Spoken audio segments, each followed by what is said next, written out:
Hello दोस्तों, कैसे हो आप लोग। आशा करती हूँ बहुत अच्छे होंगे। सॉरी फॉर द लेट कि बहुत ही लेट हो गया है इस बार पार्ट 3 आने में। थोड़ा पर्सनल कुछ प्रॉब्लम्स चल रही थी और इसी वजह से तो उसको नहीं पकड़ते आगे चलते हैं कि ये जो फोटोसिंथेसिस पार्ट 3 है, इसमें हम डिस्कशन करेंगे मैकेनिज्म ऑफ फोटोसिंथेसिस, जो कि है लाइट रिएक्शन। हम पिछले 2 वीडियो में 2 जो पार्ट था उसमें हम ऑलरेडी फोटोसिंथेटिक पिगमेंट के बारे में बात कर चुके हैं और लाइट और कार्बन डाइऑक्साइड वाटर कैसे रोल करती है, मतलब किस तरह की इम्पोर्टेंस रखते हैं फोटोसिंथेसिस में, इसके बारे में भी बात कर चुके हैं। और अब हम पढ़ेंगे मैकेनिज्म ऑफ फोटोसिंथेसिस कैसे काम करती है। उसमें लाइट रिएक्शन डार्क रिएक्शन 2 तरह के होते हैं। हम इस जो चैप्टर पढ़ेंगे पार्ट 3, क्योंकि लाइट रिएक्शन ये दोनों साइमल्टेनियसली होते हैं, लाइट रिएक्शन डार्क रिएक्शन, लेकिन हम दोनों पार्ट में पढ़ेंगे क्योंकि लाइट रिएक्शन में इतने सब कुछ है जानने के लिए ना, पढ़ाते पढ़ाते बहुत लेंदी हो जाएगी वीडियो। और फिर हम डार्क रिएक्शन और एक पार्ट में बनाएंगे। लाइट रिएक्शन के साथ फोटो ऑक्सीडेशन की भी बात होती है यहाँ पे। फिर फोटोकेमिकल प्रोसेस इस लाइट रिएक्शन का भी एक पार्ट है, जिसमें हम फाइटोलिसिस पढ़ेंगे, वाटर कैसे स्प्लिट होती है, नॉन साइक्लिक इलेक्ट्रॉन ट्रांसपोर्ट कैसे होती है, साइक्लिक इलेक्ट्रॉन ट्रांसपोर्ट कैसे होती है, assimilation of power, production of assimilatory power क्या होती है, इसके बारे में डिटेल्स पढ़ेंगे। फिर फोटो इनिवेशन कैसे होती है, और फिर हम देखेंगे लाइट रिएक्शन जो हो रही है उसमें कितना एनर्जी प्रोड्यूस होती है और इसका एफिशिएंसी कितना है। देखिए, ये जो पार्ट है आप उसको ध्यान में पढ़िएगा, ध्यान में समझिएगा। बहुत ही डिटेल्स में होने वाली वीडियो, लेकिन एक बात बता दूं, इतनी सारी चीज़ें आपको यूट्यूब में कहीं पे नहीं मिलेगी। इतने सारे डिटेल्स के साथ इतने अच्छे से कोई भी नहीं बस समझाएगा। तो इसलिए ध्यान में देखिएगा, ध्यान में पढ़िएगा। ध्यान देकर कोई भी डाउट हो तो मुझे आप कमेंट बॉक्स में ज़रूर बताइएगा। ठीक है, चलिए शुरू करते हैं। शुरू करने से पहले मैं आप लोगों को एक रिक्वेस्ट करना चाहती हूँ। देखिए, ये जो वीडियो बन रही है ना, ये बहुत ही मेहनत की काम है और इसको बनाते बनाते और रिकॉर्डिंग करते करते बहुत टाइम लग जाती है, बहुत ही मेहनत लगती है। तो मुझे ऐसा लगता है कि एक अगर आपकी वो ये वीडियो अच्छी लगती है, हर एक कंटेंट अच्छी लगती है, तो आप प्लीज़ सब्सक्राइब कर दीजिएगा यार, क्योंकि सब्सक्राइब करने से ना मुझे मोटिवेशन मिलती है और इस तरह की वीडियो मुझे लगता है कि नहीं, आप लोग इंटरेस्टेड हो इस तरह की वीडियो पढ़ने में, क्योंकि नेट ही तो सोर्स है, यूट्यूब ही तो सोर्स है आजकल की दुनिया में, क्योंकि हम इसमें बहुत सारी चीज़ें पढ़ते हैं। अगर सही कंटेंट और सही तरीके से मिल जाए तो हमें बहुत अच्छी लगती है और हमारे टाइम भी बच जाती है। इसी वजह से अगर अच्छी लगती है तो ज़रूर सब्सक्राइब कर दीजिएगा और अपने फ्रेंड्स लोग के साथ ज़रूर शेयर करना मत भूलिएगा, क्योंकि उनको भी तो, वो भी डिजर्व करते हैं ना, जो अच्छे बच्चे होते हैं वो भी डिजर्व करते हैं ये सब चीज़ें अच्छी तरह से जानने के लिए। तो ठीक है, शुरू करते हैं, चलिए। Photosynthesis comprises 2 major steps. हम जो मैकेनिज्म पढ़ेंगे, फोटोसिंथेसिस दो मेजर तरीके से स्टार्ट होती है, स्टेप से। अच्छा, और एक बात कि इसका जो पार्ट 1 पार्ट 2, जो फोटोसिंथेसिस क्या है और फोटोसिंथेटिक पिगमेंट के बारे में डिटेल्स हमने पढ़े थे, कुछ एक्स्ट्रा उसके रॉ मटेरियल्स के बारे में पढ़े थे। उसको अगर आपको जानना हो तो मैं नीचे डिस्क्रिप्शन बॉक्स में उसका लिंक दे दूंगी, आप जाकर वहाँ पे चेक कर सकते हैं। तो ये जो 2 मेजर स्टेप है यहाँ पे, एक कहते हैं इसको लाइट रिएक्शन और सेकेंड कहते हैं उसको डार्क रिएक्शन। लाइट रिएक्शन को दूसरे वर्ड में हिल रिएक्शन भी बोल सकते हैं, फोटोकेमिकल रिएक्शन भी बोलते हैं, ठीक है। और डार्क रिएक्शन को दूसरे टर्म में ब्लैकमैन रिएक्शन बोलते हैं और केमिकल रिएक्शन बोलते हैं। हम इस वीडियो में डार्क रिएक्शन के बारे में बात नहीं करेंगे, क्योंकि इसका एक बहुत ही अलग अलग तरीके से बहुत ही डिटेल्स जानने के लिए बहुत सारी चीज़ें हैं इसमें। तो आज हम ओनली लाइट रिएक्शन के बारे में पढ़ेंगे। तो ये दोनों सेपरेबल नहीं है, मतलब ये दोनों साइमल्टेनियसली होते हैं। लाइट रिएक्शन के बाद इमीडिएटली डार्क रिएक्शन हो जाती है और डार्क रिएक्शन की जो चीज़ें हैं वो लाइट रिएक्शन के प्रोडक्शन के ऊपर, उसके प्रोडक्ट के ऊपर डिपेंड होती है। इसी तरह से कुछ है, ये दोनों एक दूसरे के ऊपर डिपेंडेबल है। It's an oxidation reduction process. Oxidation reduction process क्या होता है? ये जो लाइट रिएक्शन है ये एक ऑक्सीडेशन रिडक्शन प्रोसेस है। मतलब ऑक्सीडेशन मतलब इलेक्ट्रॉन जहाँ पे रिलीज होती है, ठीक है। रिडक्शन मतलब जहाँ पे ये ऑक्सीडेशन रिलीज हो गया, ठीक है। रिडक्शन मतलब जहाँ पे ऑक्सीडेस इलेक्ट्रॉन यूज होती है, ठीक है। इलेक्ट्रॉन यूज होके जो प्रोडक्ट निकलती है उसको बोलते हैं रिडक्शन, मतलब रिड्यूस हो गया। ठीक है। एक एक हम पढ़े थे ना, लाइट जब फोटोन यहाँ पे पड़ता है ये जो मॉलिक्यूल के ऊपर, क्लोरोफिल मॉलिक्यूल के ऊपर, तो ये एक्साइटेड होके ऊपर चला जाता है।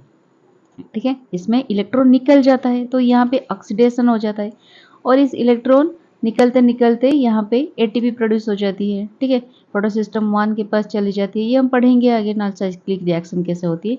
तो यहाँ पे जो प्रोडक्शन होती है, जो भी प्रोडक्ट निकलती है, वो इस इलेक्ट्रॉन को यूज करके एनर्जी प्रोड्यूस करती है। ठीक है, तो वहाँ पे वो रिड्यूस्ड हो जाती है। ठीक है, वो प्रोडक्ट रिड्यूस्ड हो जाती है। तो इसी तरह से ये ऑक्सीडेशन रिडक्शन प्रोसेस से काम करता है। ठीक है, लाइट रिएक्शन के कुछ पॉइंट्स है, जैसे कि ये लाइट में अकर होती है, विदाउट लाइट ये काम नहीं करती।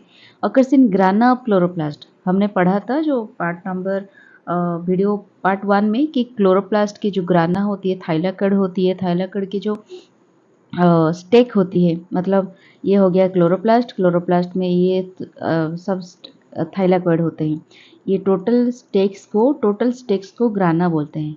ठीक है, water is oxidise to yield oxygen, यहाँ पे वाटर ऑक्सीडाइज्ड होती है, वाटर स्प्लिट होके उसमें इलेक्ट्रॉन और प्रोटॉन निकलते हैं, जिसको ऑक्सीडेशन प्रोसेस भी बोलते हैं। ऑक्सीडाइज होके यहाँ पे निकलते हैं ऑक्सीजन। ठीक है, ऑक्सीजन निकलते हैं। ये बहुत ही इंपॉर्टेंट प्रोसेस है, मतलब ऑक्सीजन निकलने के लिए, निकलना ही इसका एम होता है। ठीक है, फिर dark reaction does not require light, इसमें लाइट की रिक्वायरमेंट नहीं होती, ये नाइट में होती है एज वेल एज डार्क में भी होती है, मतलब ये लाइट में भी हो सकती है और डार्क में भी हो सकती है। Occurs in stroma of chloroplast, यहाँ पे देखिए लाइट रिएक्शन होती है इस ग्राना में, ये स्टैक में, बाकी जो स्पेस होते हैं यहाँ पे, ऐसे यहाँ पे भी थाइलाकॉइड्स हैं, यहाँ पे भी ग्राना प्रेजेंट है, यहाँ पे भी ग्राना प्रेजेंट है। तो ये जो स्पेस होता है, ये स्पेस होता है स्ट्रोमा, जिसको हम स्ट्रोमा बोलते हैं। वो स्ट्रोमा में डार्क रिएक्शन होती है। ठीक है, CO2 is reduce to carbohydrate, light reaction में वाटर ऑक्सीडाइज्ड होती है, जिसमें वाटर ऑक्सीडाइज होके ऑक्सीजन निकलती है। और डार्क रिएक्शन ऐसे रिएक्शन है जहाँ पे कार्बन डाइऑक्साइड रिड्यूस्ड होती है, मतलब ये जो इलेक्ट्रॉन निकलता है, इलेक्ट्रॉन को कार्बन डाइऑक्साइड एक्सेप्ट करके रिड्यूस्ड हो जाता है और जिसके बाद हमारा कार्बोहाइड्रेट प्रोड्यूस होती है, ग्लूकोज प्रोड्यूस होती है। वो कैसे होते हैं हम आगे जाकर देखेंगे। अब हम लाइट रिएक्शन के मैकेनिज्म को देखते हैं, किस तरह से काम करता है। लाइट रिएक्शन जो होती है वो वेरी फास्ट होती है, मतलब कंप्लीटेड इन 1 × 10⁻⁴ सेकेंड, मतलब 0.00001 सेकेंड। आप लोग समझ सकते हैं कितने 0001 सेकेंड, मतलब कितने फास्ट ये कंप्लीट होती है। ठीक है, light reaction is not affected by temperature, temperature से लाइट रिएक्शन अफेक्ट नहीं होती। अफेक्ट होती है किससे? Regulated by intensity and quality of light and pigments. ये जो लाइट पड़ती है, ये जो रेड लाइट पड़ती है, ब्लू लाइट पड़ती है, हमने पढ़े था ना, रेड लाइट और ब्लू लाइट, जो इंडिगो से ब्लू लाइट के माध्यम में जो रेड बैंड, जो बैंड है उसके अंदर जो लाइट आता है, और रेड लाइट, ये दोनों लाइट में ही फोटो रिएक्शन होती है, मतलब लाइट रिएक्शन होती है। और इसका इंटेंसिटी किस तरह से है, किस तरह से सन से इंटेंस होकर वो आती है, इसके ऊपर डिपेंड करती है लाइट रिएक्शन। और पिगमेंट के ऊपर, पिगमेंट की इंटेंस क्वालिटी किस तरह से है, तो इसके ऊपर भी डिपेंड करता है, लेकिन टेम्परेचर के ऊपर डिपेंड नहीं करता। तो लाइट रिएक्शन को दो तरीके से डिवाइड किया गया है, दो फेजेस में। तो पहले फेज में हम इसको कहते हैं फोटो ऑक्सीडेशन फेज, जिसमें क्या होता है, लाइट एब्जॉर्प्शन होती है। लाइट, ये जो हमने पढ़ा था पिगमेंट, फोटोसिंथेटिक पिगमेंट जब पढ़ा था उसमें हमने पढ़ा था कि यहाँ पे एक बीच में रिएक्शन सेंटर होती है जहाँ पे क्लोरोफिल ए और क्लोरोफिल बी प्रेजेंट होती है, और उसके आसपास चारों तरफ ये एंटीना मॉलिक्यूल्स होती हैं, जिनमें कैरोटिनॉइड होते हैं, ज़ैंथोफिल होते हैं, बाकी सब क्लोरोफिल्स होते हैं, chlorophyll B, chlorophyll C, D, E, बाकी ज़ैंथोफिल्स, कैरोटिनॉइड्स, इस तरह की कुछ पिगमेंट्स बने रहते हैं। तो ये जो पहले जो फेज होता है फोटो ऑक्सीडेशन फेज, जिसमें लाइट यहाँ पे पड़ती है, और लाइट क्लोरोफिल मॉलिक्यूल के ऊपर पड़ने से जो एंटीना मॉलिक्यूल्स होते हैं वहाँ पे पहले लाइट पड़ते हैं, जिसमें लाइट एनर्जी एब्जॉर्प्शन होती है। फिर transfer of light energy from accessory pigments to reaction centre. तो इस तरह से लाइट एनर्जी ट्रांसफर होती है यहाँ से यहाँ तक, यहाँ से यहाँ तक, इस तरह से ट्रांसफर होते होते होते होते ये फाइनली रीच करती है रिएक्शन सेंटर तक। ठीक है, उसके बाद activation of chlorophyll A molecule. तो उसके बाद ये जो रिएक्शन सेंटर में जो क्लोरोफिल ए मॉलिक्यूल प्रेजेंट होती है, जिसको हम फोटोसिस्टम A1 बोलते हैं या फिर फोटोसिस्टम 2 बोलते हैं। तो ये डिपेंड करता है कहाँ पे फोटोसिस्टम कहाँ पे लाइट पड़ा है। ठीक है, इसको हम आगे जाकर देखेंगे फोटोसिस्टम 1 में कैसे पड़ता है, फोटोसिस्टम 2 में कैसे पड़ता है। तो अभी अब इतना ही समझिए। तो ये रिएक्शन सेंटर तक जो क्लोरोफिल है यहाँ पे जब पड़ती है, इस यहाँ पे एक्टिवेशन होती है इलेक्ट्रॉन। ठीक है, क्लोरोफिल मॉलिक्यूल की एक्टिवेशन होती है। तो ये हो गया पहला पेज। पहली पेज में लाइट यहाँ पे गिरती है, यहाँ पे एब्जॉर्प्शन होती है एनर्जी, फिर ये ट्रांसफर होते होते डिफरेंट मॉलिक्यूल में ट्रांसफर होते होते फिर रिएक्शन सेंटर तक पहुंचती है और यहाँ पे क्लोरोफिल मॉलिक्यूल की एक्टिवेशन होती है। ये फोटो ऑक्सीडेशन फेज बोला जाता है। तो सेकेंड जो फेज होती है फोटोकेमिकल फेज होती है, मतलब इसका एक्टिवेशन होने के बाद की जो फेज होती है इसको बोलते हैं फोटोकेमिकल फेज, जहाँ पे फाइटोलिसिस ऑफ वाटर होती है और ऑक्सीजन इवोल्यूशन होती है। यहाँ पे तो इलेक्ट्रॉन निकल कर चल पड़ी ऊपर जाकर। ठीक है, तो यहाँ पे जो मॉलिक्यूल होगी ये तो अनस्टेबल हो गई ना, तो इसको स्टेबल करने के लिए तो कोई भी तो इलेक्ट्रॉन चाहिए ना। तो इलेक्ट्रॉन कहाँ पे मिलती है, वाटर स्प्लिट होती है यहाँ पे। ठीक है, ये जो सॉइल से जो वाटर एब्जॉर्प्शन होती है ना, ये वाटर यहाँ पे स्प्लिट होती है। तो स्प्लिट होके यहाँ पे वो ऑक्सीजन रिलीज होती है। ठीक है, और इलेक्ट्रॉन यहाँ पे आकर इसको रिएक्शन सेंटर को स्टेबलाइज करती है, यहाँ पे जो क्लोरोफिल मॉलिक्यूल होते हैं। तो ये जो फाइटोलिसिस ऑफ वाटर ये किस तरह से होती है, ये सेकेंड फेज में होती है। फिर electron transport system and synthesis of assimilatory power, यहाँ पे के से इलेक्ट्रॉन ट्रांसपोर्ट करती है, थ्रू फोटो सिस्टम 1 को जाती है, फिर यहाँ पे फिर से इलेक्ट्रॉन एक्साइटेड हो जाती है, फिर यहाँ पे NADPH वो प्रोडक्शन होती है, फिर फाइनली हमारा जो कार्बोहाइड्रेट प्रोडक्शन होती है, नो यहाँ पे NADPH ये सब प्रोडक्शन होती है, एनर्जी प्रोड्यूस होती है। ठीक है, और किस तरह से असिमुलेटरी पावर सिंथेसिस होती है, असिमुलेटरी पावर है क्या, ये सब के बारे में ये फोटोकेमिकल फेज में डिस्कशन किया गया है। नेक्स्ट चलिए जानते हैं। तो हम पहले फेज में आते हैं जिसको बोलते हैं फोटो ऑक्सीडेशन फेज।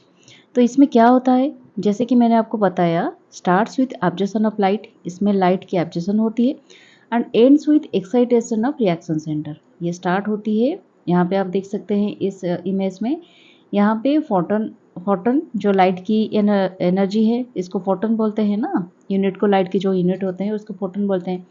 तो ये फोटन एब्जॉर्प्शन ऑफ लाइट जो होती है एंटीना मॉलिक्यूल के द्वारा यहाँ पे स्टार्ट होती है और एंड होती है यहाँ पे। अगर रिएक्शन सेंटर हम इसको मान के चले, ये शायद ये रिएक्शन सेंटर है यहाँ पे, और रिएक्शन सेंटर में जो इलेक्ट्रॉन होती है यहाँ की एक्साइटेशन, इलेक्ट्रॉन की एक्साइटेशन होने से जाकर एंड होती है ये फेज। ठीक है, excitation of reaction centre is called triplet excitation. आप लोगों को मैंने बहुत ही डिटेल्स में इसको समझाया था। ट्रिपलेट रिएक्शन एक्साइटेशन क्या होता है, सिंगलेट रिएक्शन एक्साइटेशन क्या होता है, ये वीडियो नंबर फोटोसिंथेसिस के जो पार्ट 2 है, इसमें बहुत ही डिटेल्स में मैंने इसको समझाई है।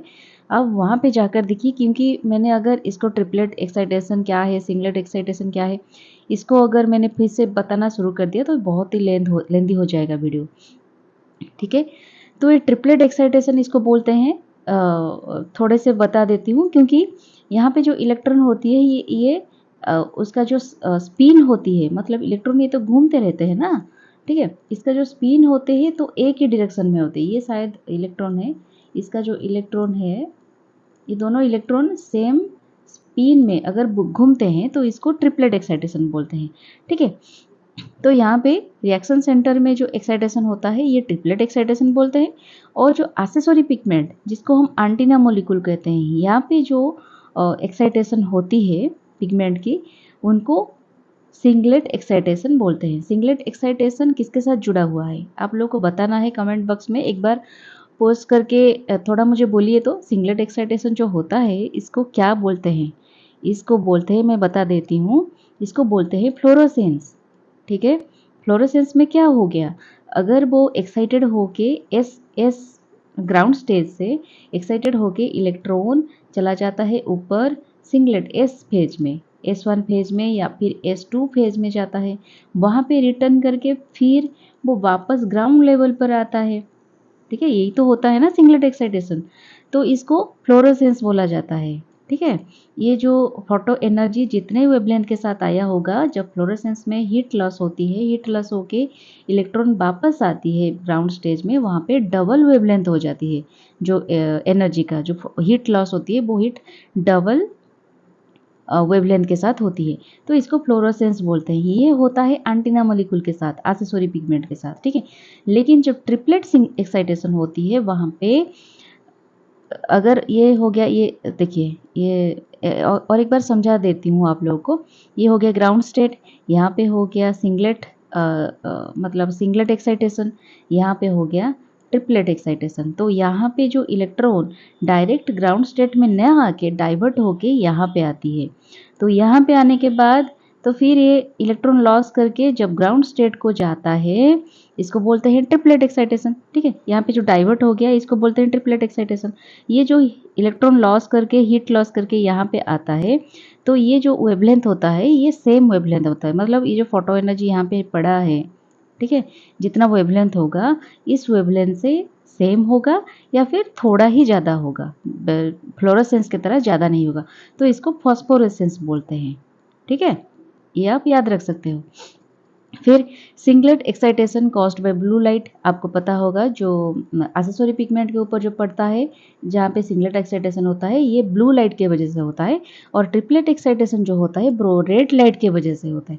आगे जाकर हम देखेंगे जो नॉन साइक्लिक फोटोफॉस्फोरिलेशन हम पढ़ेंगे वहाँ पे इसके बारे में डिटेल्स में आपको मैं समझा दूंगी। ठीक है, फाइकोविलियम्स ऑब्जर्व 430 nm ऑफ लाइट, ये थोड़ा एक्स्ट्रा पॉइंट है जो आप नोट डाउन कर सकते हैं। यहाँ पे तो जो एंटीना मॉलिक्यूल में हमारा फाइकोविलियंस होता है, कैरोटीनॉइड्स होता है, जैंथोफिल होता है, क्लोरोफिल बी सी डी, इस तरह के सब एक्सेसरी पिगमेंट्स होते हैं। ठीक है, तो फाइकोविलियंस जो पिगमेंट होता है वो 430 nm लाइट को कैरी करता है। कैरोटीनॉइड जो होता है वो ऑब्जर्व करता है 420 nm लाइट को, वो थोड़ा ज़्यादा वेवलेंथ की लाइट को ऑब्जर्व करता है। क्लोरोफिल बी मॉलिक्यूल थोड़ा ज़्यादा ऑब्जर्व करता है, जैसे कि 645 nm को लाइट को, इस तरह से वो ऑब्जर्व करते हैं। और बहुत सारे होते हैं, मैं थोड़ा सा जो पिगमेंट है उनके बारे में मेंशन की हूँ यहाँ पे। The full quantum of excitation energy is passed from one pigment to another without any loss.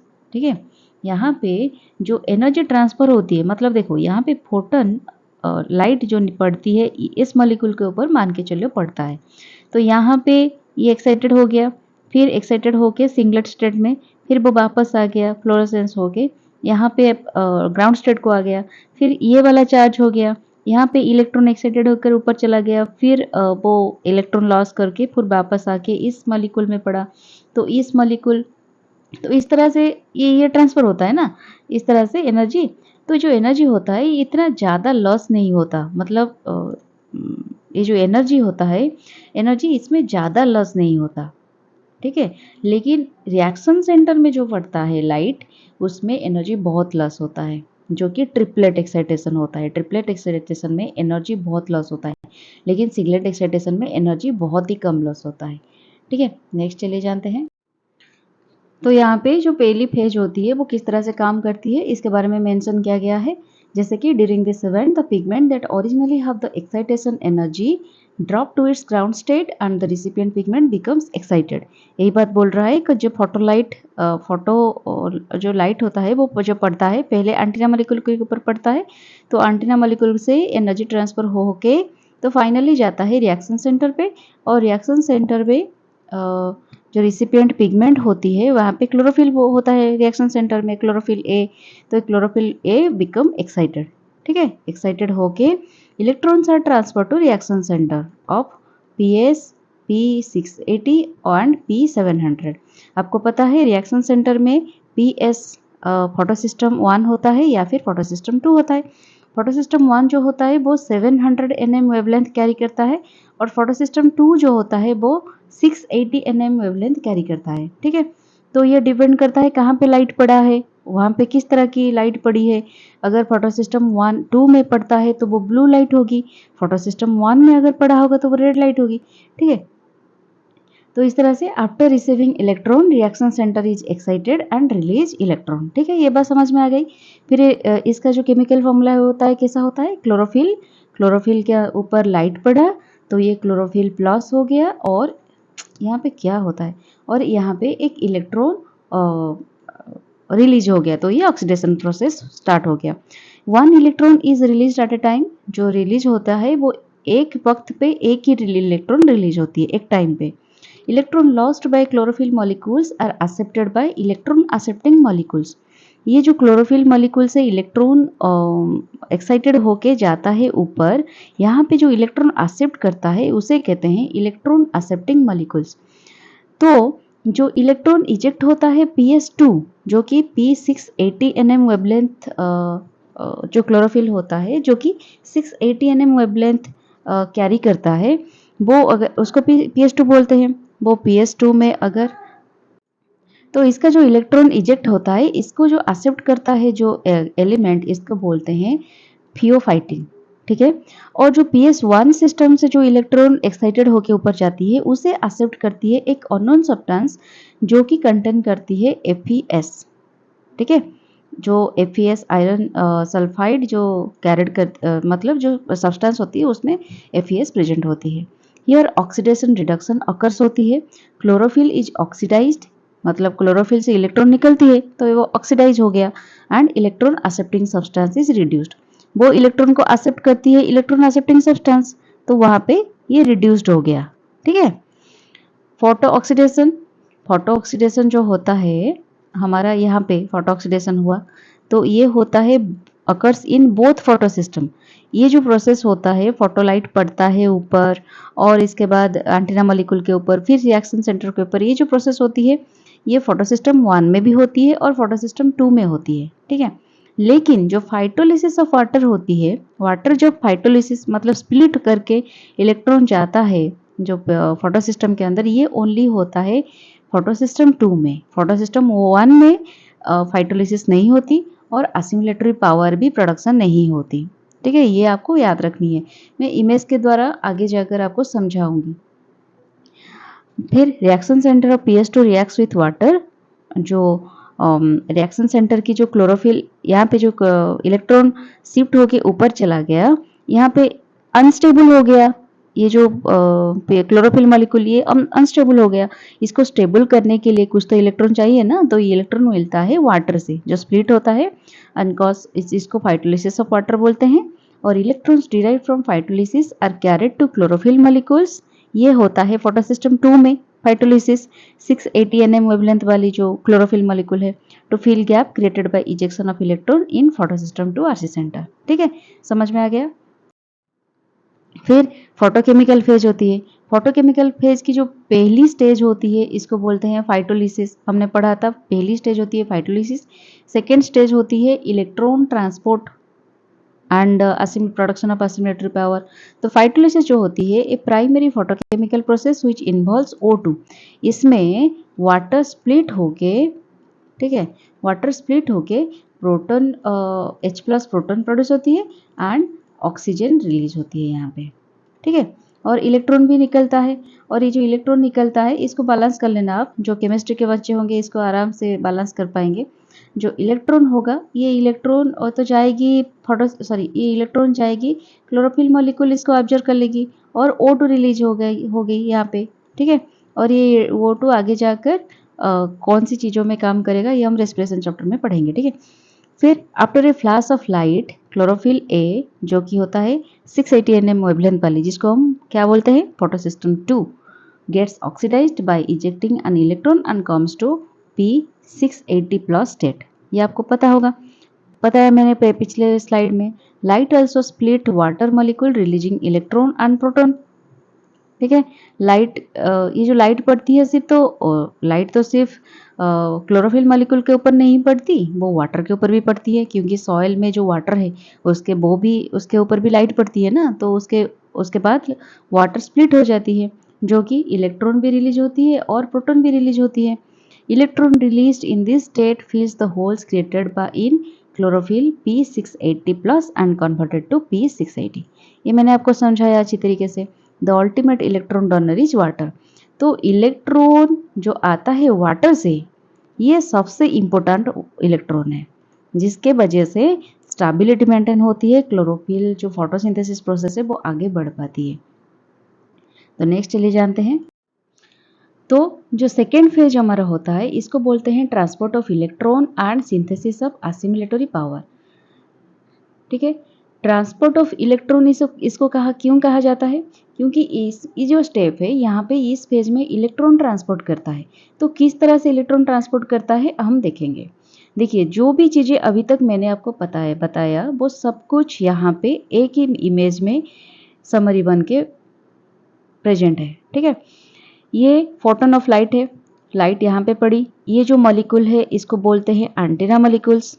ठीक है, ये क्लोरोफिल होता है, केराटिनॉइड्स होती है, जैंथोफिल होती है, फाइकोबिलिन्स होती है। ठीक है, इसमें पढ़ते पढ़ते इसमें इलेक्ट्रॉन एक्साइटेड होती है, फिर ये ग्राउंड स्टेट में आता है लॉन्च करके इलेक्ट्रॉन, उसके बाद एनर्जी यहाँ पे आती है। तो इस तरह से ये शिफ्ट करते करते करते करते ये जो होते हैं ना, आते हैं रिएक्शन सेंटर पे एनर्जी पड़ता है। तो जब रिएक्शन सेंटर में पड़ता है, इस रिएक्शन सेंटर में पहले जो रिएक्शन सेंटर है यहाँ पे फोटोसिस्टम 2 होता है, क्लोरोफिल के फोटोसिस्टम 2 जो कि 680 nm वेवलेंथ कैरी करती है। ठीक है, इसमें जो इलेक्ट्रॉन होता है ये फिर देखिए यहाँ पे P680 है ना, ये 680 इलेक्ट्रॉन ये एक्साइटेड होके इस लेवल पे चली जाती है। तो यहाँ पे जो इलेक्ट्रॉन बचा मॉलिक्यूल हो क्लोरोफिल, वो हो गया P680 प्लस। ठीक है, इसको ये अनस्टेबल होकर रह गया। तो इसको स्टेबलाइज करने के लिए क्या होगा, सॉइल में जो वाटर है उस वाटर में लाइट पड़ती है, इसमें भी लाइट पड़ती है, तो ये स्प्लिट हो गया, स्प्लिट होके 4H प्लस एंड O2 यहाँ पे रिलीज हो गया। ठीक है, 4H प्लस हुआ, इसके बाद इलेक्ट्रॉन भी ये भी रिलीज किया, 4 इलेक्ट्रॉन्स रिलीज किया। तो ये जो इलेक्ट्रॉन्स है ये जाकर यहाँ पे जो अनस्टेबल क्लोरोफिल मॉलिक्यूल है इसको स्टेबलाइज करता है, तो P680 प्लस हो जाता है P680। ठीक है, इस प्रोसेस को बोलते हैं फाइटोलिसिस ऑफ वाटर। वाटर स्प्लिटिंग होके यहाँ पे एक एंजाइम होता है जिसको जेड एंजाइम बोलते हैं। ठीक है, तो चलिए ये जो इलेक्ट्रॉन ये ट्रांसपोर्ट कैसे होती है, यहाँ पे हो गया P680। यहाँ पे एक आपको पिछले स्लाइड में मैंने आपको बताया इलेक्ट्रॉन एक्सेप्टिंग एक्सेप्टर एक होता है। ठीक है, इलेक्ट्रॉन एक्सेप्टर होता है, ये इलेक्ट्रॉन एक्सेप्टर एक्सेप्ट करके इसको भेजता है यहाँ पे प्लास्टोक्विनन में। प्लास्टोक्विनन में यहाँ पे इलेक्ट्रॉन शिफ्ट होता है, फिर ये प्लास्टोक्विनन से फिर ये ट्रांसफर होती है B6F कॉम्प्लेक्स वाली ये जो कंपाउंड है कॉम्प्लेक्स है, इसमें शिफ्ट होती है इलेक्ट्रॉन। यहाँ पे फिर ये आगे जाकर प्लास्टोसाइनाइन तक पहुंचती है इलेक्ट्रॉन। ठीक है, इसको जो proton gradients formed for ATP synthesis, देखिए यहाँ पे जो इलेक्ट्रॉन पहुंचता है B6F कॉम्प्लेक्स, यहाँ पे यहाँ पे प्रोटॉन, ये जो वाटर की जो प्रोटॉन होता है ना, ये प्रोटॉन भी उसके साथ साथ कैरी होती है, मतलब ये फॉरवर्ड होती है। ठीक है, यहाँ पे प्रोटॉन क्या होता है, मिलके एटीपी सिंथेसिस होती है, इसको केमोसिंथेसिस भी कहते हैं। यहाँ पे एक एनर्जी प्रोड्यूस होती है जिसको एटीपी सिंथेसिस, इस एनर्जी में एटीपी प्रोडक्शन होती है। फिर इलेक्ट्रॉन आगे बढ़ती है, आगे जाकर प्लास्टोसाइनाइन में आपको यहाँ पे FeS कंपाउंड प्रेजेंट होती है। ठीक है, फिर ये इलेक्ट्रॉन आगे बढ़ते हुए जाता है इस क्लोरोफिल सिस्टम में। ठीक है, जहाँ पे यहाँ पे PS1 प्रेजेंट होती है, ये जो RC सेंटर है यहाँ पे फोटोसिस्टम 1 प्रेजेंट होती है जो कि 700 nm की वेवलेंथ को कैरी करता है। ठीक है, यहाँ पे लाइट फिर से पड़ती है, फोटोन ऑफ लाइट, जो लाइट फिर एंटीना मॉलिक्यूल से ऐसे ही एंटीना मॉलिक्यूल से एडजस्ट होते होते होते होते रिएक्शन सेंटर तक जाती है। रिएक्शन सेंटर में यहाँ पे जो इलेक्ट्रॉन है वो फिर से 1 मिनट, यहाँ पे जो इलेक्ट्रॉन है वो फिर से एक्साइटेड होकर ऊपर चली जाती है। लेकिन एक बात आप ध्यान रखिए, यहाँ पे कोई भी फाइटोलिसिस ऑफ वाटर नहीं होती। ठीक है, तो यहाँ पे जो इलेक्ट्रॉन आगे चला गया, यहाँ पे जो कंपाउंड होती है, कहाँ गया यार, हाँ यहाँ पे जो कंपाउंड होती है ये इलेक्ट्रॉन एक्सेप्टर एक होती है। यहाँ पे रिडक्शन प्रोसेस जो हालांकि ये जो इलेक्ट्रॉन एक्सेप्ट करता है यहाँ पे रिडक्शन होता है। ठीक है, फिर ये इलेक्ट्रॉन आगे जाकर ट्रांसफर होती है, ये जो ट्रांसफर होती है उस फेरेडक्सिन में ट्रांसफर होती है। फिर यहाँ पे NADP रिडक्टेज एक एंजाइम होती है जिसके द्वारा ये आगे जाकर यहाँ पे NADP प्लस प्लस यहाँ पे भी एक प्रोटॉन मॉलिक्यूल होता है, इसके साथ मिलके NADPH प्रोडक्शन होती है। ठीक है, इसको बोलते हैं नॉन साइक्लिक फोटोफॉस्फोरिलेशन और जेस्किन भी कई कई जगह में जेस्किन भी बोला जाता है। जेट स्किन क्यों बोला जाता है?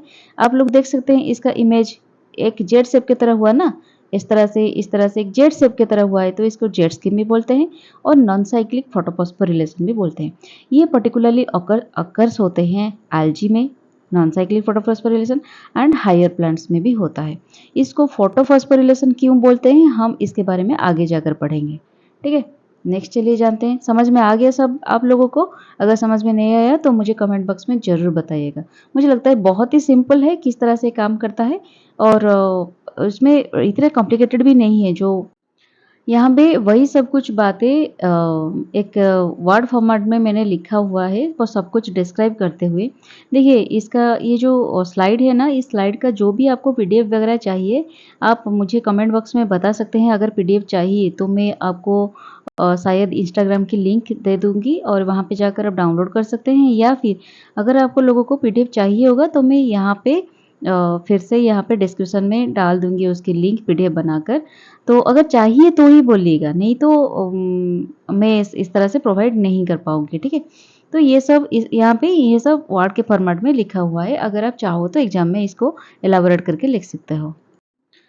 हमने पढ़ा नॉन साइक्लिक फोटोफॉस्फोरिलेशन के बारे में, जो कि most of the higher plants में प्रेजेंट होती है। ठीक है, लेकिन यहाँ पे एक साइक्लिक फोटोफॉस्फोरिलेशन भी होती है। कहाँ पे होती है? सम C4 प्लांट्स में और सम बैक्टीरिया में ये साइक्लिक फोटोफॉस्फोरिलेशन भी हो दिखाया गया है। C4 प्लांट्स में जब होता है वो बंडल शीथ सेल के वजह से बनता है। यहाँ पे इसके बारे में हम आगे देखेंगे। तो इसके बारे में भी थोड़ा जानना ज़रूरी है। हमारे जो फोटोफॉस्फोरिलेशन है वो दो तरह के होते हैं, एक होता है नॉन साइक्लिक एंड दूसरी तरफ होता है साइक्लिक। हम तो नॉन साइक्लिक पढ़ लिया, अब साइक्लिक के बारे में देखेंगे। ये जो साइक्लिक फोटोफॉस्फोरिलेशन है which results in the movement of electrons in cyclic manner for synthesising ATP molecules is called cyclic photophosphorylation. देखिए यहाँ पे मैं इमेज के साथ प्रोवाइड की हूँ, देख सकते हैं आप। ये साइक्लिक जो फोटोफॉस्फोरिलेशन होता है ये ओनली PS1 में होता है। PS1 मतलब जो 700 P700 nm वेवलेंथ जो क्लोरोफिल कैरी करता है। मतलब जो सेकेंड नॉन साइक्लिक में फर्स्ट हो गया PS2, उसके बाद इलेक्ट्रॉन शिफ्ट हो गया, फिर यहाँ पे आता है PS1। ठीक है, ये PS1 में ही साइक्लिक रिएक्शन होता है। यहाँ पे इलेक्ट्रॉन फिर शिफ्ट होकर यहाँ पे जाता है, यहाँ पे NADPH होता है, NADPH। ठीक है, लेकिन साइक्लिक में क्या होता है, क्लोरोफिल मॉलिक्यूल में यहाँ पे फोटो लाइट पड़ा, इलेक्ट्रॉन शिफ्ट हुआ, इलेक्ट्रॉन शिफ्ट होके यहाँ पे इलेक्ट्रॉन एक्सेप्टर एक मॉलिक्यूल होता है, एक्सेप्ट करता है, फिर ये इलेक्ट्रॉन फेंकता है आगे। ठीक है, फेंक के ये इलेक्ट्रॉन को फेरेडोक्सिन उसको कैरी करता है, फिर इसको प्लास्टोक्यूनाइन कैरी करता है, फिर साइटोक्रोम कैरी करता है, यहाँ पे ATP प्रोड्यूस होता है, फिर प्लास्टोसाइनिन इसको कैरी करता है। फिर हमने क्या पढ़ा था, उसके बाद यहाँ पे NADPH प्रोड्यूस होती है, NADP plus H plus NADPH यहाँ पे प्रोड्यूस होती है। लेकिन साइक्लिक फोटोफॉस्फोरिलेशन में यहाँ पे NADP प्रोड्यूस नहीं होती। ये जो इलेक्ट्रॉन होता है ये वापस फिर से चला जाता है फिर से सिस्टम में, जो कि सिस्टम में चला जाता है। यहाँ पे फिर क्लोरोफिल मॉलिक्यूल को, ये जो अनस्टेबल होता है क्लोरोफिल मॉलिक्यूल, इसको स्टेबलाइज करने के लिए, तो ये एक साइक्लिक मैनर में काम करता है। इसी वजह से इसको साइक्लिक फोटोफॉस्फोरिलेशन बोलते हैं। ठीक है, यहाँ पे ADP से ATP ओनली प्रोड्यूस होता है, यहाँ पे कोई NADP प्लस प्रोड्यूस नहीं होती। ठीक है, ये आप याद रख सकते हैं। यहाँ पे वाटर स्प्लिटिंग नहीं होती, हमने पढ़ा था वाटर स्प्लिटिंग PS1 में नहीं होती। नो ADPH फॉर्मेशन होती है, ओनली 1 PS इन्वॉल्व, इसमें ओनली 1 PS होती है। तो अगर आपको कोई पूछता है photosystem cyclic and non cyclic photophosphorylation के अंदर क्या डिफरेंस है, आप लोग लिख सकते हो। यहाँ पे तो 6, 7, 8, 10 पॉइंट्स, बहुत सारे पॉइंट्स हो गए हैं। जस्ट ठीक है, हम आगे जाकर आगे स्लाइड में देखेंगे क्या क्या डिफरेंस बनते हैं। ठीक है, ये ओनली बैक्टीरिया में होता है, सम बैक्टीरियाज में और C4 प्लांट्स में होता है, क्योंकि C4 प्लांट्स में बंडल से सेल्स प्रेजेंट होते हैं, जिसके वजह से ये साइक्लिक रिएक्शन होते हैं यहाँ पे। देखिए यहाँ पे एग्जाम पर्सपेक्टिव के लिए मैंने एक काफ़ी बार एग्जाम में शॉर्ट नोट्स डाले जाते हैं cyclic photophosphorylation and non cyclic photophosphorylation के बारे में आप डिफरेंस क्या है मेंशन करो। तो इसी वजह से आप लोगों को आसानी हो जाए एग्जाम के पर्सपेक्टिव से मैंने यहाँ पे कुछ पॉइंट्स मेंशन किया है, लगभग 10 पॉइंट्स है। जैसे कि देख सकते हैं ओनली फोटो सिस्टम, साइक्लिक में फोटो सिस्टम 1 इन्वॉल्व है और यहाँ पे photo system 1 to both involve है। फिर P700 एक्टिव रिएक्शन सेंटर, यहाँ पे P680, ठीक है। Electron travels in a cyclic manner, ये तो आप लोगों को पता है, यहाँ पे नॉन साइक्लिक मैनर, इसलिए इसको जेट स्कीम भी कहा जाता है। Electron revert to photo system 1, जो इलेक्ट्रॉन जाता है वो फिर से वापस घूमकर फोटो सिस्टम 1 में आ जाती है। यहाँ पे electrons from photo system 1 are accepted by NADP, यहाँ पे NADP फॉर्मेशन होती है, वो वापस घूम के नहीं आती। फिर ATP मॉलिक्यूल्स प्रोड्यूस होती है, यहाँ पे ATP NADPH प्रोड्यूस होता है, फिर ATP भी प्रोड्यूस होती है। यहाँ पे वाटर रिक्वायरमेंट नहीं होती साइक्लिक में, यहाँ पे फाइटोलिसिस होती है। यहाँ पे NADPH इज नॉट सिंथेसाइज्ड, यहाँ पे सिंथेसाइज्ड होती है। फिर oxygen is not involve by product के हिसाब से, यहाँ पे ऑक्सीजन एक बाय प्रोडक्ट हो गया। This process is predominant only in bacteria, नहीं यहाँ पे सम C4 प्लांट्स भी होते हैं, ठीक है। This process is predominant in all green plants, और कुछ algae भी होते हैं जी, ठीक है। फिर doesn't require any external electron donor, इसमें एक्सटर्नल इलेक्ट्रॉन डोनर की कुछ जरूरत नहीं होती। जैसे कि हमारे यहाँ पे H2O वाटर से इलेक्ट्रॉन आती है ना, ultimate donor PS non cyclic photophosphorylation में अल्टीमेट डोनर वाटर होती है, और कई बार H2S भी होती है, ठीक है। इनको एक्सटर्नल इलेक्ट्रॉन डोनर भी बोला जाता है। देखिए बहुत आसानी से 10 पॉइंट्स यहाँ पे हमें मिल गए, ठीक है। आप लोग इसको याद रख सकते हैं। देखिए अब मैं एक इंटरेस्टिंग चीज़ यहाँ पे डाली हूँ फॉस्फोरिलेशन के बारे में। जब मैं पढ़ा रही थी इलेक्ट्रॉन ट्रांसपोर्ट सिस्टम, वहाँ पे कई सारे स्टूडेंट के मन में ये सवाल आया होगा कि मैम तो electron transport system electron transport के बारे में बता रही थी, और फॉस्फोरिलेशन कहाँ पे बीच में आ गया। ये तो फॉस्फोरिलेशन तो रेस्पिरेशन में होती है, ठीक है। तो इसके बारे में मैं डिटेल्स में नहीं पढ़ाऊंगी, जब रेस्पिरेशन पढ़ाऊंगी उस चैप्टर में फॉस्फोरिलेशन के बारे में हम डिटेल्स में पढ़ेंगे।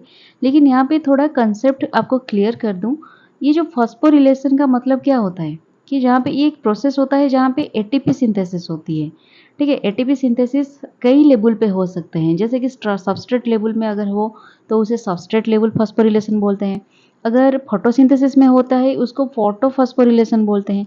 इसलिए मैंने वहाँ पे मेंशन किया था cyclic photophosphorylation, non cyclic photophosphorylation, क्योंकि वो जो ATP सिंथेसिस होता है वो फोटोसिंथेसिस के माध्यम से होता है, ठीक है। और अगर रेस्पिरेशन की तरह होता है तो उसको ऑक्सीडेटिव फॉस्फोरिलेशन बोला जाता है। समझ में आ रहा है आप लोगों को? इसलिए फॉस्फोरिलेशन सिर्फ रेस्पिरेशन के साथ जुड़ा नहीं है, ये फोटोसिंथेसिस के साथ जुड़ा हुआ है, सबस्ट्रेट लेवल में भी जुड़ा हुआ है, ठीक है। फॉस्फोरिलेशन 3 तरह से होते हैं। एक होता है साइक्लिक, जो फोटोफॉस्फोरिलेशन के बारे में हमने पढ़े वो 3 तरह के होते हैं। एक होता है साइक्लिक फोटोफॉस्फोरिलेशन, जो कि साइक्लिक मैनर में होता है। नॉन साइक्लिक फोटोफॉस्फोरिलेशन, जो कि नॉन साइक्लिक वे में होता है। फिर एक स्यूडो साइक्लिक फोटोफॉस्फोरिलेशन है, जो कि जिसके ये MCQ में पढ़ सकता है, इसलिए इसके बारे में हम डिटेल्स में नहीं पढ़ेंगे। आप थोड़ा इसके बारे में थोड़ा अंदाज़ा लगा सकते हैं, मतलब ध्यान सिर्फ याद रख सकते हैं, जो कि MCQs में आ सकते हैं। ये CO2 और NADP प्लस के एब्सेंस में भी ये फोटोफॉस्फोरिलेशन होता है, इसीलिए इसको स्यूडोसाइक्लिक बोला जाता है, क्योंकि यहाँ में CO2 प्रेजेंस की इतना ज़रूरत नहीं होती, और यहाँ पे NADP प्लस भी प्रोड्यूस नहीं होता, ठीक है। Process involves FMN, O2 and vitamin K। यहाँ पे FMN प्रोड्यूस इन्वॉल्व होता है, ऑक्सीजन इन्वॉल्व होता है एंड विटामिन K इन्वॉल्व होता है। ये 3 चीज़ें इन्वॉल्व होते हैं इसको स्यूडोसाइक्लिक फोटोफॉस्फोरिलेशन में। इतना ही काफ़ी है इसमें। नेक्स्ट चलिए जानते हैं।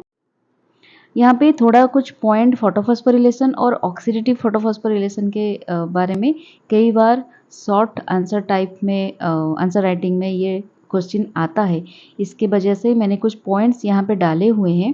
ऑक्सीडेटिव फॉस्फोरिलेशन के बारे में हम डिटेल्स में पढ़ेंगे जब हम रेस्पिरेशन के चैप्टर पढ़ेंगे, लेकिन थोड़ा बहुत आप लोग याद रख सकते हैं कुछ पॉइंट्स, जैसे कि photophosphorylation occurs in chloroplast during light reaction में होता है, और ये माइटोकॉन्ड्रिया में होता है, ये क्लोरोप्लास्ट में होता है, ठीक है। ये डार्क रिएक्शन और लाइट रिएक्शन दोनों यहाँ में होता है।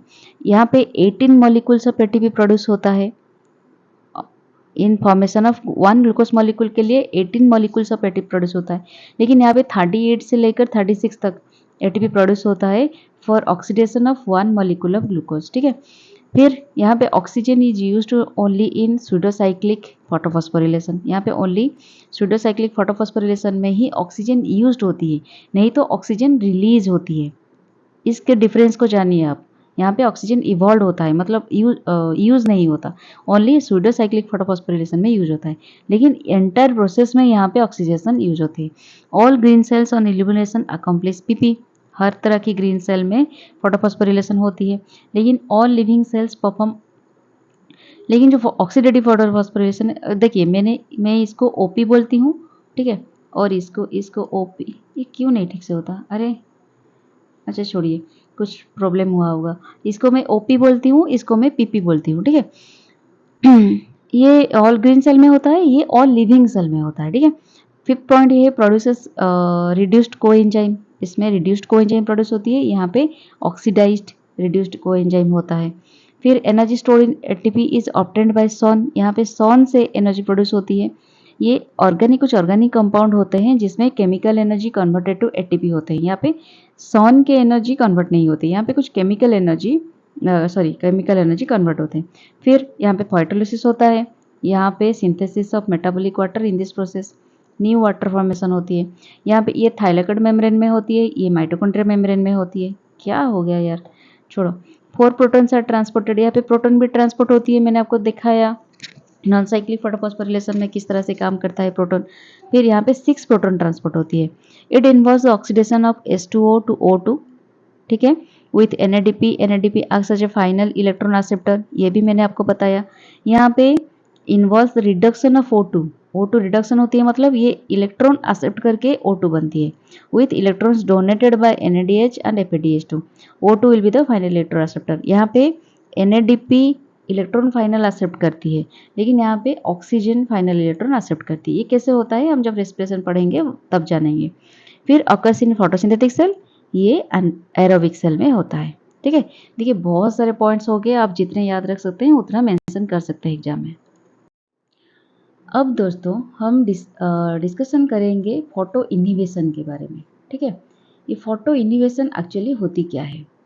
फोटो इनहिबिशन, इसके नाम से ही आप लोगों को पता चल सकता है, मतलब जो फोटोसिंथेसिस प्रक्रिया में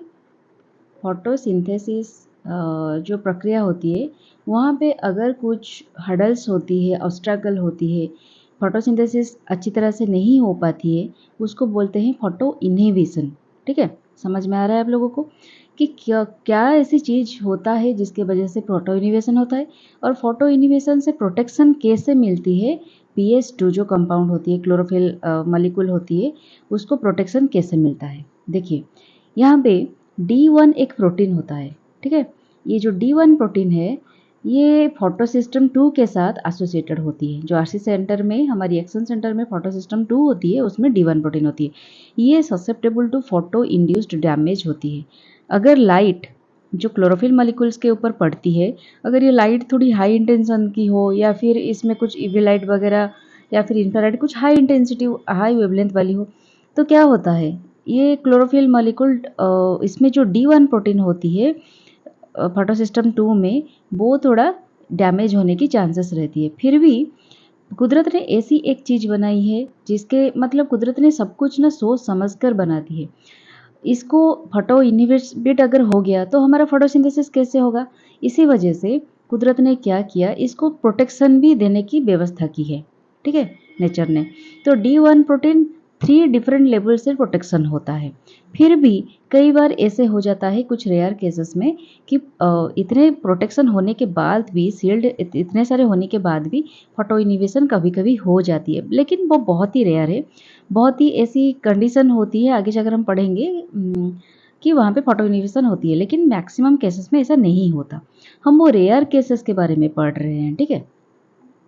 इट्स डैमेज में लीड टू फोटो इनहिबिशन। अगर D1 प्रोटीन की डैमेज होती है जो PS2 में होता है, तो ही फोटो इनहिबिशन होती है प्रक्रिया। तो photo inhibition is a rare occurrence, जैसे कि मैं बोल रही थी, एक रेयर अकरेंस है बहुत ही, जो कि हेलियोफाइट्स में, हेलियोफाइट्स मतलब क्या है, सन ग्रोइंग प्लांट्स, जो प्लांट सन में ज़्यादातर लाइट में ग्रो होती है, जैसे कि ट्रॉपिकल रीजन हो गया, बहुत सारे सन जहाँ पे पड़ती है सनलाइट, वहाँ पे जो प्लांट होते हैं, ग्रो करते हैं, उनको हेलियोफाइट कहा जाता है। उन हेलियोफाइट के कंडीशन में ये बहुत ही रेयर होती है। लेकिन सियोफाइट जो होते हैं, सियोफाइट का मतलब क्या है? सेड लविंग प्लांट्स, जो प्लांट मतलब कम सनलाइट में बढ़ते हैं, धूप में, ज़्यादातर धूप में नहीं बढ़ते, तो उनको सियोफाइट बोला जाता है। उन केसेस में थोड़ा फोटो इनिवेशन केस दिखा जाता है। पर्टिकुलरली पाइन ट्रीज जो होते हैं, जो कि टेम्परेट रीजियम में पर्टिकुलरली दिख जाते हैं, नॉर्दर्न हेमिस्फीयर में वो पाइन ट्री दिख जाते हैं, और ये फोटो इनिवेटेड होते हैं, ससेप्टेबल होते हैं फोटो इनिवेशन के लिए, क्योंकि ये जो लाइट होती है, सनलाइट डायरेक्ट कहाँ पड़ती है? स्नो में पड़ती है। ठीक है, ये जो स्नो में पड़ती है, फिर ये वापस रिफ्लेक्टेड होके ट्री में पड़ती है। ठीक है, तो इसी वजह से कुछ ऐसे कंडीशंस बन जाती हैं, जिसकी वजह से पाइन ट्रीज में फोटो इनिवेशन हो जाती है। यहाँ पे डायरेक्ट सनलाइट पड़ती तो बात कुछ अलग अलग होती, लेकिन कभी कभी ये स्नो में जाकर रिफ्लेक्ट होके जब पड़ती है ट्री में, तो ये थोड़ा फोटो इनिवेशन की कंडीशन क्रिएट कर देती है। ठीक है, तो अब हम देखते हैं जो PS2 के आरसी सेंटर में जो PS2 है, वो उसमें जो D1 प्रोटीन है, उसको 3 लेवल से, 3 डिफरेंट लेवल से प्रोटेक्शन मिलती है। तो हम देखते हैं कौन कौन से ऐसे लेवल है जिस लेवल से उनको प्रोटेक्शन मिलती है। तो पहली प्रोटेक्शन ये होता है, it involves excess loss of excess amount of absorbed energy by antenna molecules in the form of heat and radiation. समझ आ रहा है आप लोग को?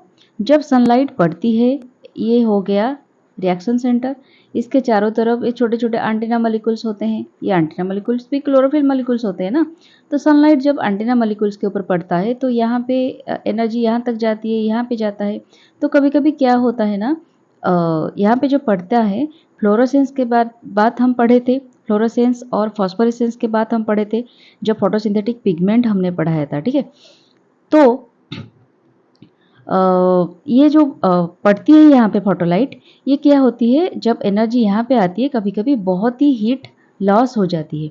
ये हीट लॉस होने के साथ साथ एक तरह की प्रोटेक्शन मिल जाती है D1 प्रोटीन को।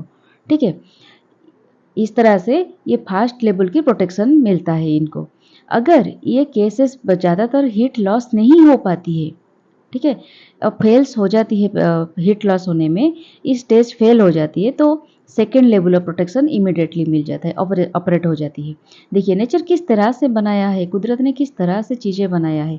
अगर एक चीज़ फेल होती है तो दूसरा चीज़ एक्टिवेट हो जाती है, दूसरा चीज़ फेल होती है तो तीसरा चीज़ एक्टिवेट हो जाती है, तो इस तरह से काम करती है। ठीक है, तो सेकेंड क्या होता है, protection at second level, sorry वो स्लाइड थोड़ा मिस हो गया।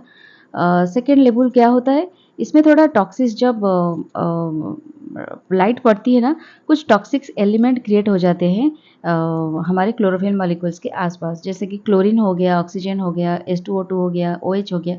इस तरह की कुछ टॉक्सिक एलिमेंट प्रोड्यूस हो जाती है, तो उनको उनके खिलाफ जो शील्ड होती है वो देते हैं फाइटोक्रोम जो होता है, सॉरी बी कॉम्प्लेक्स, हमने पढ़ा था ना, बी कॉम्प्लेक्स, वो भी शील्ड देती है। और कैरोटीनॉइड, हमने जब कैरोटीनॉइड पढ़ा था, वहाँ पे मैंने मेंशन किया था, वो एपॉक्सी कंपाउंड एक क्रिएट करता है, जिसके वजह से वो क्लोरोफिल मॉलिक्यूल को प्रोटेक्शन देती है। उस स्टेज में भी, सेकेंड स्टेज में ये प्रोटेक्शन मिलती है।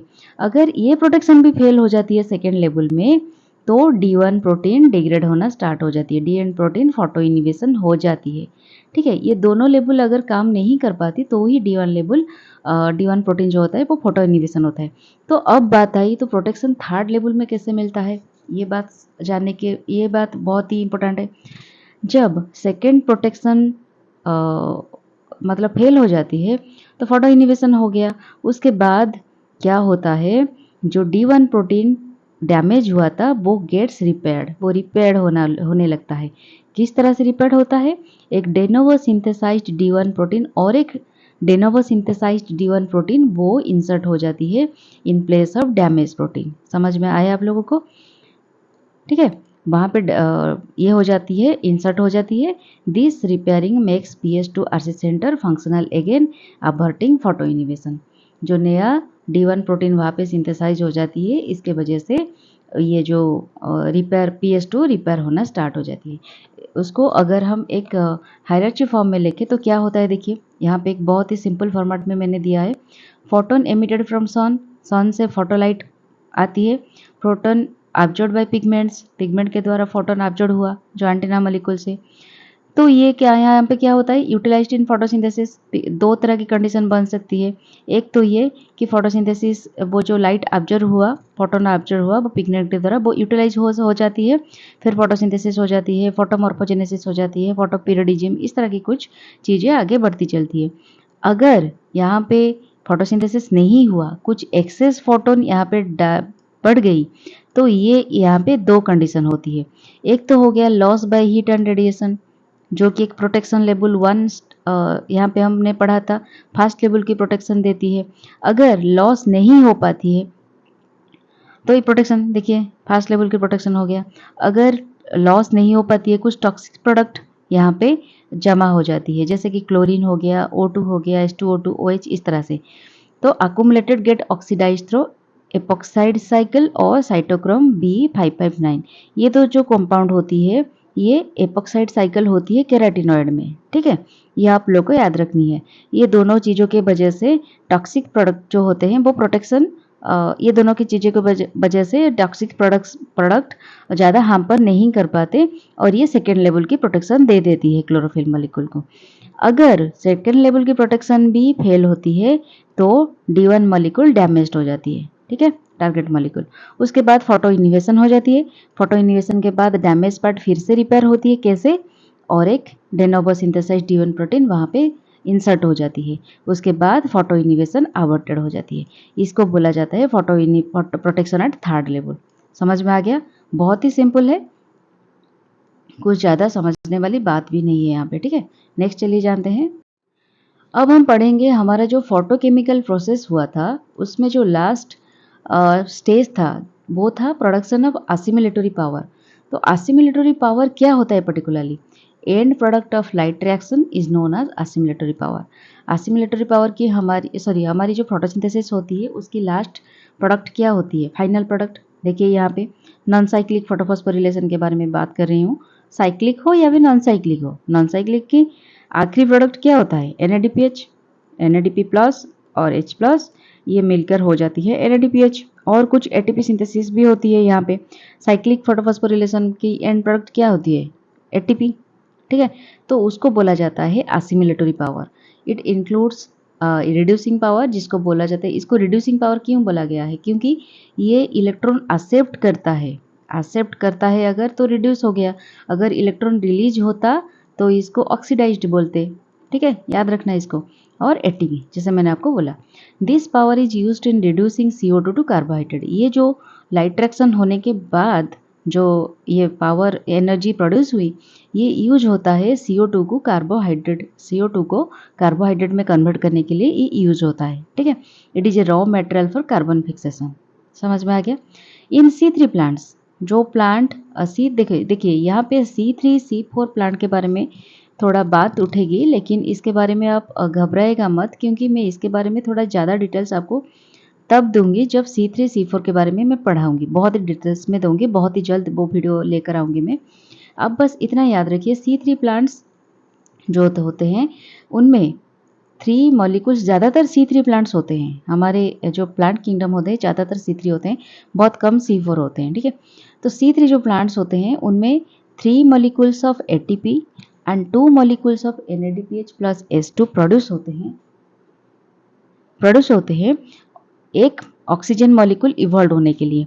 देखिए समझने के लिए मैं बता रही हूँ, यहाँ पे आपको मैं बता चुकी हूँ, जब फोटोन यहाँ पे पड़ती है, इलेक्ट्रॉन एक्साइटेड होके ऊपर जाता है, तो यहाँ पे अनस्टेबल कंडीशन क्रिएट हो जाती है PS2 सिस्टम में। तो इसको स्टेबल करने के लिए वाटर स्प्लिटिंग होती है, जिसको फाइटोलिसिस हम बोलते हैं। और ये फाइटोलिसिस में क्या होता है? ये एक ऑक्सीडेशन प्रोसेस है, क्योंकि यहाँ पे इलेक्ट्रॉन रिलीज होती है और O2 भी इवॉल्व होती है, यहाँ पे देख सकते हैं। तो ये बात बोल रहे हैं कि एक ऑक्सीजन मॉलिक्यूल रिलीज होने के लिए हमें एक ऑक्सीजन रिलीज जब होती है तब 3 मॉलिक्यूल ATP प्रोड्यूस होती है and 2 molecule of NADPH plus H plus produce होते हैं, ठीक है। मतलब एक ही नॉन साइक्लिक फोटोफॉस्फोरिलेशन में, अब हम अगर नॉन साइक्लिक फोटोफॉस्फोरिलेशन के बारे में बात करें तो इस तरह की कंडीशन होती है, एक ऑक्सीजन मॉलिक्यूल जब रिलीज होती है वहाँ पे इतना ही ATP मॉलिक्यूल्स और इतना ही NADPH मॉलिक्यूल प्रोड्यूस होते हैं। तो टोटल हमारा जो फोटोसिंथेसिस होती है उनमें 6 मॉलिक्यूल्स ऑफ ऑक्सीजन इवॉल्व होती हैं। एक नॉन साइक्लिक फोटोफॉस्फोरिलेशन में हमारा 6 मॉलिक्यूल ऑफ ऑक्सीजन रिलीज होती है यहाँ पे। तो अगर हम इसको काउंट करें तो कितना हुआ, 6 into 3 total 18 molecules of ATP release होती है and 6 into 2 12 molecules of NADPH produced होती है एक लाइट रिएक्शन में। ठीक है, ये बात आप याद रखिए, बहुत ही इंपॉर्टेंट पॉइंट है, एमसीक्यूज में आता है और शॉर्ट नोट्स में भी इसका आ जाता है कभी कभी, तो इसको ध्यान में रखिए। For evolution of one O2 molecule, और ये भी एक पॉइंट है, एक O2 मॉलिक्यूल इवॉल्व होने के लिए 4 वाटर मॉलिक्यूल की स्प्लिट होना जरूरी है।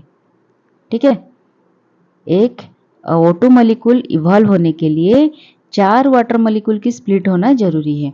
तो टोटल अगर 6 मॉलिक्यूल इवॉल्व होता है, हमने पढ़ा 6 मॉलिक्यूल इवॉल्व होता है एक लाइट रिएक्शन में, तो कितना होगा, 6 into 4 24 water molecule total split होते हैं during a photo I mean during a photosynthesis light reaction. ठीक है, ये बहुत इंटरेस्टिंग है। फिर नेक्स्ट अब हम पढ़ेंगे C4 प्लांट में। C3 प्लांट के बारे में तो हमने देख लिया क्या क्या होता है। तो C4 प्लांट में क्या होता है, इस साइकिल प्रोड्यूस 5 एटीपी मॉलिक्यूल्स। यहाँ पे एक साइकिल में 5 एटीपी मॉलिक्यूल्स प्रोड्यूस होती है and 2 molecules of NADPH plus H plus produce होते हैं। ठीक है, C3 प्लांट देखिए, हमेशा याद रखिए C3 प्लांट में फोटोसिंथेसिस में different level of ATP NADPH produce होती है एंड C4 में different levels of different quantity of ATP and NADPH molecules produce होते हैं। ठीक है, यहाँ पे हमने देखा 5 and 2 molecules of NADPH produce होते हैं। तो ईच साइकिल 6 टाइम रिपीट होती है यहाँ पे C4 प्लांट में।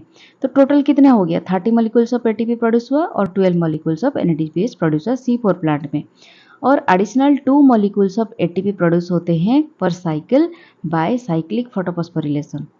ठीक है, C4 प्लांट जो कि पर्टिकुलरली होते हैं शुगर केन, मेज, इस तरह के जो प्लांट होते हैं वहाँ पे C4 फोटोसिंथेसिस, उसको C4 प्लांट्स बोला जाता है।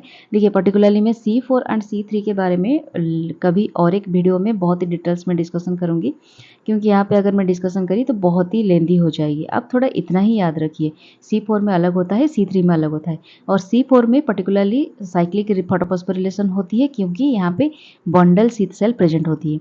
बंडल शीथ सेल के बारे में थोड़ा मैं बता दूं कि ये C4 प्लांट में पर्टिकुलरली पाया जाता है लीफ एनाटोमी में। In this type of anatomy bundle sheath sales, यहाँ पे देखिए ये होता है वास्कुलर बंडल, इसके चारों तरफ प्रेजेंट होते हैं बंडल शीथ सेल रात लाइक फैशन में, और ये चारों तरफ हो गया मेजोफिल सेल। ठीक है, और ये जो बंडल शीथ सेल है ये थोड़ा डिस्टिंग्विशेबल इसलिए है क्योंकि मेजोफिल सेल से, क्योंकि इसका जो क्लोरोप्लास्ट है वो थोड़ा बड़ा है और इसमें ग्राना एब्सेंट है, और इसका जो मेम्ब्रेन है वो थोड़ा बहुत ही थिक है, और इसमें इंटरसेलुलर स्पेस प्रेजेंट नहीं होते हैं। ये जो स्पेस होते हैं ये प्रेजेंट नहीं होते। तो ये कुछ कैरेक्टरिस्टिक्स है। तो आगे चलिए जानते हैं कुछ एक्स्ट्रा पॉइंट। अब हम देखेंगे bio energetics of light reaction. Bio energetic मतलब अब हमने तो पढ़ लिया कितना एनर्जी प्रोड्यूस होती है, मतलब एंड प्रोडक्ट क्या होती है, एटीपी कितना एनर्जी प्रोड्यूस होती है। लेकिन अब हम देखेंगे कितना एनर्जी, कितना लाइट रिक्वायर होती है एक लाइट रिएक्शन में पर्टिकुलरली। ठीक है, देखिए ये सब चीज़ों के बारे में आपको कहीं पे भी इतना डिटेल्स में चीज़ें नहीं मिलेगा नेट में। तो जो भी पढ़ रहे हैं ना बहुत ही ध्यान से पढ़िए, और आपको अगर लगता है कि मैं थोड़ा मेहनत कर रही हूँ आपके लिए, कंटेंट बहुत अच्छी दे रही हूँ आपको, तो एक सब्सक्रिप्शन ज़रूर बनता है। तो आप लोग सब्सक्राइब ज़रूर कीजिए और मेरे वीडियो को लाइक भी कीजिए। अगर इस तरह की कुछ आप लोग इस तरह से मुझे मदद करेंगे, सपोर्ट करेंगे, तो मुझे मोटिवेशन मिलेगा आप लोगों के पास इस तरह के अच्छे अच्छे कंटेंट्स देने के लिए। ठीक है, तो चलिए आगे बढ़ते हैं। देखिए 2 quanta of 1 minute 2 quanta of light required for electron transfer from water to NADP plus. ये 2 क्वांटा ऑफ लाइट, हम जो फोटोन होता है, फोटोन की यूनिट क्या होता है, क्वांटम। 2 क्वांटम ऑफ लाइट चाहिए होता है एक इलेक्ट्रॉन को यहाँ से निकलकर टोटल जाकर यहाँ पे NADPH प्रोड्यूस होने तक 2 क्वांटम ऑफ लाइट चाहिए होता है। 1 क्वांटा ऑफ लाइट, एक क्वांटा ऑफ लाइट यहाँ से निकलकर यहाँ तक आती है, और 1 क्वांटा ऑफ लाइट यहाँ से निकलकर यहाँ तक आती है। तो देखिए दोनों तरफ से लाइट जब पड़ती है, यहाँ पे कुछ फोटॉन्स पड़ती है, यहाँ पे कुछ लाइट पड़ती है, तो इसको एक माना जाता है, एक क्वांटम ऑफ लाइट यहाँ तक आती है और another one quanta of light यहाँ से यहाँ तक आती है, ठीक है। इलेक्ट्रॉन को ट्रांसपोर्ट करने के लिए मददगार होती है। 2 electrons required for production of each molecule of NAD plus 2 NADPH plus H plus. ये जो NADP plus plus H plus ये जो रिलीज होती है, ये प्रोटॉन एक्सेप्ट करके NADPH बनती है ना, तो ये काम होने के लिए आपको 2 इलेक्ट्रॉन चाहिए, ठीक है। एक मॉलिक्यूल ये प्रोड्यूस होने के लिए यहाँ से यहाँ तक हमें 2 इलेक्ट्रॉन चाहिए, ठीक है। ये बात याद रहेगी आपको। अब that is 2 molecule of NADP plus are produced. हम लोग को पता है यहाँ पे 2 मॉलिक्यूल, इस साइकिल में 2 मॉलिक्यूल प्रोड्यूस होते हैं। एक ऑक्सीजन मॉलिक्यूल इवॉल्व होने के लिए, इवॉल्व होने से हमने पढ़ा था, जो पिछले स्लाइड में क्या पढ़ा था, C3 एनाटॉमी के बारे, C3 प्लांट के बारे में बात कर रही हूँ। 3 मॉलिक्यूल ऑफ ATP रिलीज होती है और 2 मॉलिक्यूल ऑफ NADPH प्रोड्यूस होती है। एक ऑक्सीजन मॉलिक्यूल जब रिलीज होती है और इसके लिए हमें टोटल 2 मॉलिक्यूल प्रोड्यूस होता है। तो एक मॉलिक्यूल प्रोड्यूस होने के लिए 2 इलेक्ट्रॉन हमें चाहिए, इसीलिए 2 इलेक्ट्रॉन प्रोड्यूस होने के लिए, 2 NADPH प्रोड्यूस होने के लिए कितने इलेक्ट्रॉन चाहिए, हमें टोटल 4 इलेक्ट्रॉन्स चाहिए, ठीक है। तो क्या हो गया समरी, एक ऑक्सीजन मॉलिक्यूल जब रिलीज होती है टोटल 4 इलेक्ट्रॉन चाहिए हमें 2 मॉलिक्यूल ऑफ NADPH प्रोड्यूस होने के लिए, ठीक है। हो गया, समझ में आ गया। फॉर ट्रांसपोर्टेशन ऑफ 4 इलेक्ट्रॉन्स, हमने देखा 2 इलेक्ट्रॉन के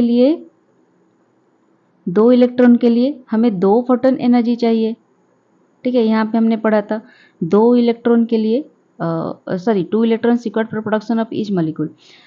फॉर ट्रांसपोर्टेशन ऑफ 4 इलेक्ट्रॉन्स, ठीक है, कितने क्वांटा ऑफ लाइट चाहिए आपको, 8 क्वांटा, क्योंकि 2 इलेक्ट्रॉन ट्रांसफर करने के लिए हमें 2 क्वांटा ऑफ लाइट चाहिए। तो 4 इलेक्ट्रॉन्स ट्रांसपोर्ट के लिए कितने चाहिए, 4 × 2 8 क्वांटा ऑफ लाइट। तो 8 क्वांटा ऑफ लाइट जब पड़ता है, एक मॉलिक्यूल ऑफ ऑक्सीजन रिलीज होती है, 4 इलेक्ट्रॉन यहाँ से नीड होती है NAD2 molecule of NADPH produce होने के लिए। समझ में आ गया। 10 quanta required for light reaction, हमारे light reaction, total light reaction में कितना क्वांटा चाहिए, अगर हम ये डिसाइड करें तो हमने पढ़ा था जब पिछले स्लाइड में, टोटल 6 ऑक्सीजन मॉलिक्यूल इवॉल्व होती है, मतलब रिलीज होती है। 6 ऑक्सीजन के लिए हमें टोटल चाहिए कितना, 1 ऑक्सीजन रिलीज के लिए 8 क्वांटा ऑफ लाइट चाहिए। तो 6 ऑक्सीजन मॉलिक्यूल जब इवॉल्व होगा, टोटल होगा 6 × 8 48 क्वांटा ऑफ लाइट हमें चाहिए एक फोटोफॉस्फर, मतलब एक लाइट रिएक्शन के लिए, जो कि है C3 प्लांट के बारे में बात कर रही हूँ, ठीक है। मेजॉरिटी हम C3 के बारे में ही पढ़ते हैं। तो समझ में आ गया आप लोगों को बायोएनर्जेटिक्स कितना लाइट चाहिए आपको एक लाइट रिएक्शन होने के लिए, फोटोफॉस्फोरिलेशन, नॉन साइक्लिक फोटोफॉस्फोरिलेशन होने के लिए, ठीक है। नेक्स्ट जानते हैं एफिशिएंसी ऑफ लाइट रिएक्शन। जो लाइट रिएक्शन होती है इसकी एफिशिएंसी कैसे हम निकालें। देखिए एफिशिएंसी के ये एक फॉर्मूला है, क्वांटम यील्ड, कितना क्वांटम यील्ड हुआ, मतलब कितना लाइट यील्ड हुआ बाय कितना लाइट रिक्वायर्ड होता है इनटू 100, ठीक है। ये आपको याद रखनी है, एफिशिएंसी कैसे निकालना है। क्वांटम यील्ड इन, हम C3 प्लांट के बारे में यहाँ पे भी मैं बोल रही हूँ, हम C3 प्लांट के बारे में मेजॉरिटी देखते हैं, C4 इतना इम्पोर्टेंट नहीं है। तो quantum yield in C3 plants हमने टोटल पढ़ा, 18 ATP मॉलिक्यूल प्रोड्यूस होती है एंड 12 NADPH प्रोड्यूस होती है plus 12 H plus proton release होती है, ठीक है। देखिए 1 ATP मॉलिक्यूल 7.3 किलो कैलोरी की एनर्जी कैरी करती है। तो यहाँ पे ये हो गया 18 × 7.3। NADPH 1 NADPH molecule, 1 NADPH plus H plus जो होती है मॉलिक्यूल, वो 52.6 किलो कैलोरी कैरी करती है। तो ये हो गया, इसके साथ टोटल हो गया 762.6 किलो कैलोरी। ये इतना क्वांटम यील्ड होती है, ठीक है, कितना एनर्जी हम यील्ड किए। रिक्वायर कितना हुआ, हमने पढ़ा था पिछले स्लाइड में, 48 क्वांटम ऑफ लाइट चाहिए एक लाइट रिएक्शन होने के लिए। तो 1 quantum of red light carry करती है 40.8 किलो कैलोरी एनर्जी। तो इसको अगर हम मल्टीप्लाई करते हैं तो आ जाता है 1958.4 किलो कैलोरी। तो टोटल एफिशिएंसी कितना हुआ, क्वांटम यील्ड हुआ हमारा इतना किलो कैलोरी और रिक्वायर्ड हुआ 1958.4 किलो कैलोरी इंटू 100 टोटल हो गया 38.9। अगर हम इसको मतलब एब्सोल्यूट कर दिए तो हो गया 39%। तो एक लाइट रिएक्शन की एफिशिएंसी होती है 39%। देखिए इतने सारी चीज़ें होती है फिर भी एफिशिएंसी 100% नहीं हुआ, 39%। तो आप लोग सोचिए आप जितने हार्डवर्क करते हो एग्जाम के लिए आपकी एफिशिएंसी कितना है, इसी तरह से आप कैलकुलेट कर सकते हैं। ठीक है, मजाक कर रही हूँ, सीरियस मत लेना। तो यहाँ पे हमारा ख़त्म होता है फोटोसिंथेसिस के लाइट रिएक्शन। मुझे लगता है बहुत ही डिटेल से बहुत ही अच्छे कंटेंट के साथ मैंने आपको समझाया है। आप लोगों को अगर इसका पीडीएफ चाहिए तो मुझे बोलिएगा, मैं कमेंट बॉक्स में बताइएगा, मैं यहाँ पे डिस्क्रिप्शन लिंक में दे दूँगी, डिस्क्रिप्शन में डाल सकती हूँ, या फिर अगर कुछ प्रॉब्लम हुआ तो मैं एक इंस्टाग्राम लिंक बनाकर आप लोगों को भेज दूँगी, तो वहाँ पे आप जाकर पीडीएफ फाइल डाउनलोड कर सकते हो। लेकिन आपको बताना होगा क्योंकि देखिए ये चैनल नया मैं शुरू कर रही हूँ, तो इसके लिए इतना इंस्टाग्राम चैनल नहीं बनाई हूँ। अगर आपको चाहिए होगा तो मैं ज़रूर बनाऊँगी, ठीक है। तो वो डिपेंड करता है आप लोगों को मेरी वीडियो कैसे लगती है। तो एक बार और बोलती हूँ, please subscribe my channel and like the button and comment and share with your friends who actually need this, and particularly biology student, agriculture student, they also need this videos, need this information. So kindly subscribe my channel and आज के लिए इतना ही। Tata, bye bye, take care.